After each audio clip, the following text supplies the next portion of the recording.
Okay, we are back to working on our 2014 Volkswagen Jetta with a turbo vane actuator position sensor trouble code. And we have found a tech bulletin that relates to our problem. So we're going to show you what we found here. I'm not sure it's the solution to our problem, but as you can see here, it definitely applies to our vehicle. Our vehicle is a 2014, and it's a Jetta. It has a CJA engine, and as we scroll down, we see that 2563 right there. That is one of our trouble codes, and our P00AF is our other trouble code.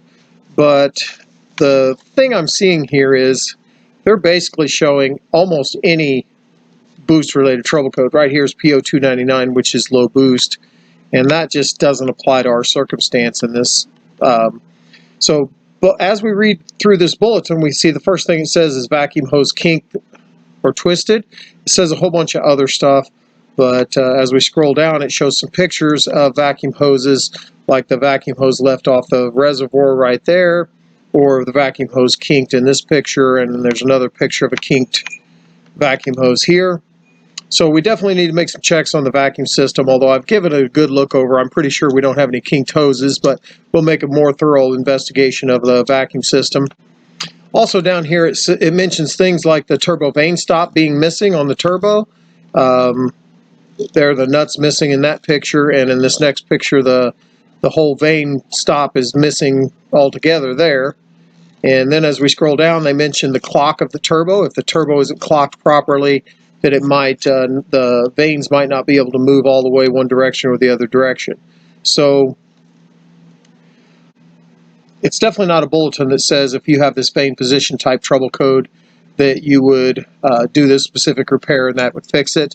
It's more like an overview of almost every boost problem that it could have, because, for instance, P0299 is just a boost-related problem.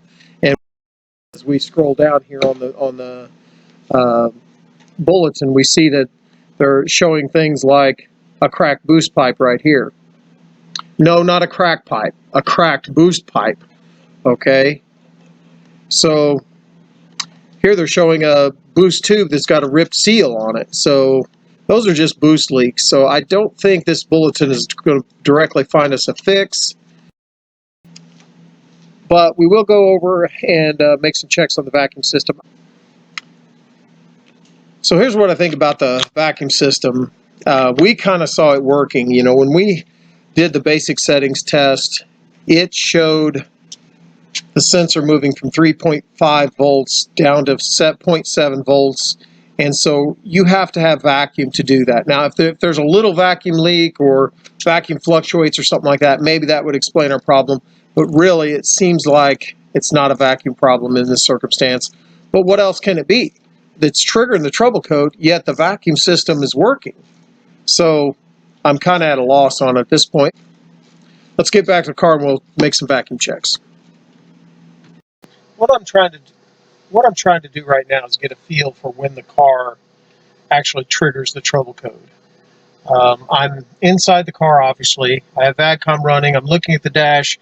The glow plug light is not flashing. I have cleared the code. The code is not present.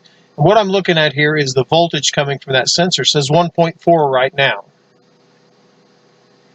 Now, the light isn't flashing, and I guess I can go and show you that there's no codes right now. See, there's no codes. And then we go back to measuring blocks 120. And we're still at 1.4 volts.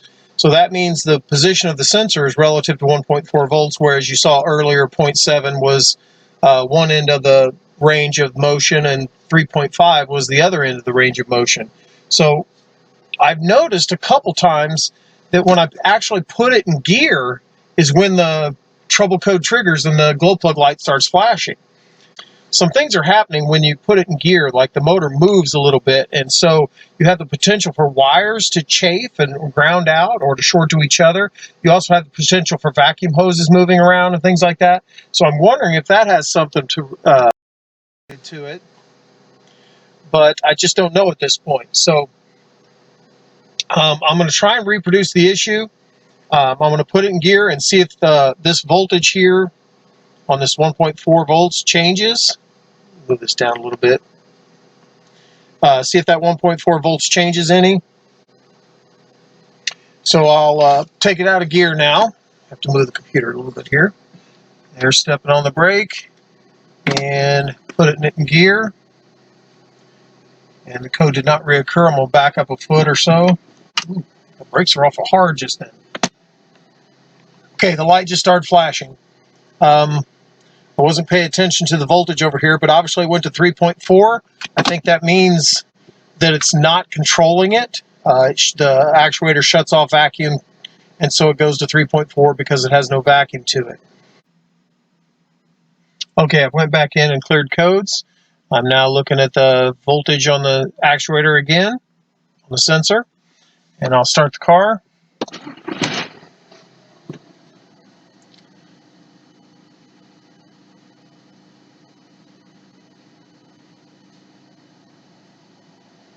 No light flashing.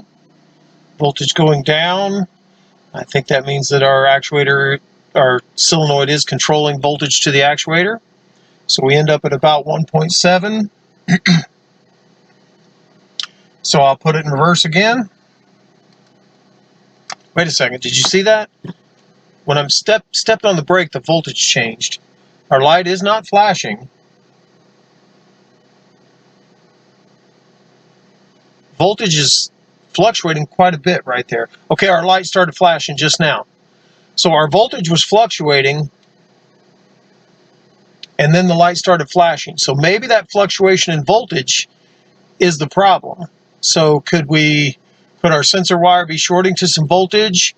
Could our vacuum be fluctuating to the actuator, allowing the actuator to move, and so it's now our light just stopped flashing. But we're at 1.6. Let me just step on the brake and see if that affects it. Oh gosh, that affected it a lot. I assume you guys can see that here. I'm stepping on the brake, releasing it, and our light just started flashing. Each time I step on the brake, the voltage changed about, half a volt, maybe 0.4 volts. We're at 1.9. I step on the brake, 1.8, and it goes to 2.2. Off the brake, 1.9, 1.8, step on it, 2.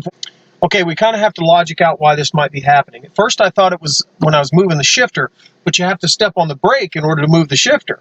So it's not because the motor's moving and the vacuum hoses are fluctuating.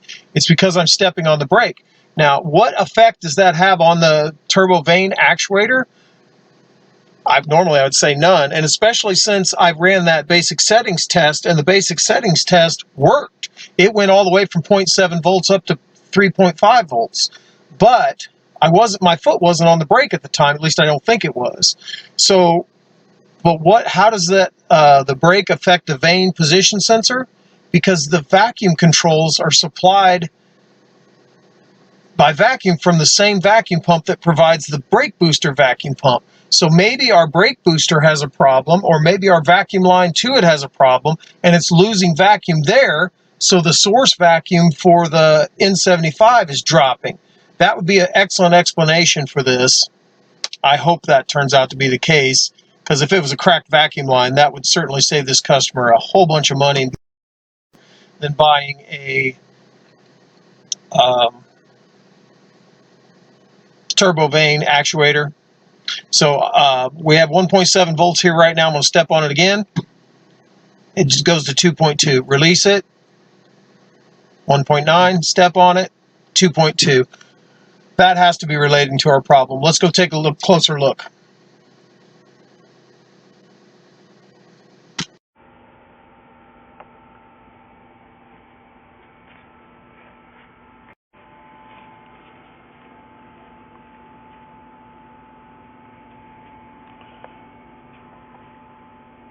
Now this is a one-way check valve, so am I wasting my time here? Yes, I am. That was dumb. I think if I want to smoke check this part of the system, I would have to put vacuum over on this side of it. Okay, I've been smoking this side of the system for a while and I don't see any leaks. I'm going to switch it over to this side to check for leaks back towards the booster.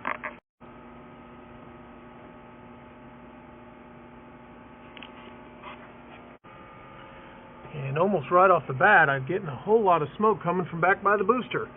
I guess that probably means we got a big crack in the pipe that goes to it. Probably this pipe right here is cracked. Probably leaking off all the vacuum that's fed to the booster. Strange that would affect our boost system, because it's isolated by this check valve. It's isolated by this check valve, and it has this reservoir backing it up. So even though you step on the booster and it sucks a lot of vacuum, that should still be able to provide it with vacuum from the reservoir to keep it stable. That's the whole point of this reservoir, is to keep it stable so it don't fluctuate, causing fluctuations there. So let's find this crack and see if we can fix it. Maybe we'll check our reservoir and our one-way check valve too. I pulled some stuff out, and what I'm seeing is, follow that hose down there to the booster. There's a break in it right there. See it? See the break? Awesome. Awesome. I think what I'm going to do is just tape that up with some duct tape real good, just to see if that fixes the problem. If that fixes the problem, then I'll know and can confidently call my customer and say a new hose is going to fix the problem. Okay, we pulled the brake booster hose out of this. Here it is right here, and we taped it up real good, and we'll reinstall it and get it driven, see how it does, and drive it thoroughly, see if this problem is completely taken care of or not. Okay, I just got back from the road test on this 2014, and I'm going to double check the codes didn't reoccur, and they did not.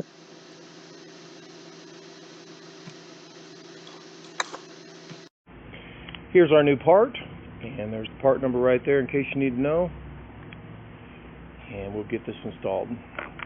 Okay, this 2014 is all road tested and good. It was a little bit of an interesting diagnosis for me, even though it seems like it would have been obvious. I want to point a couple things out.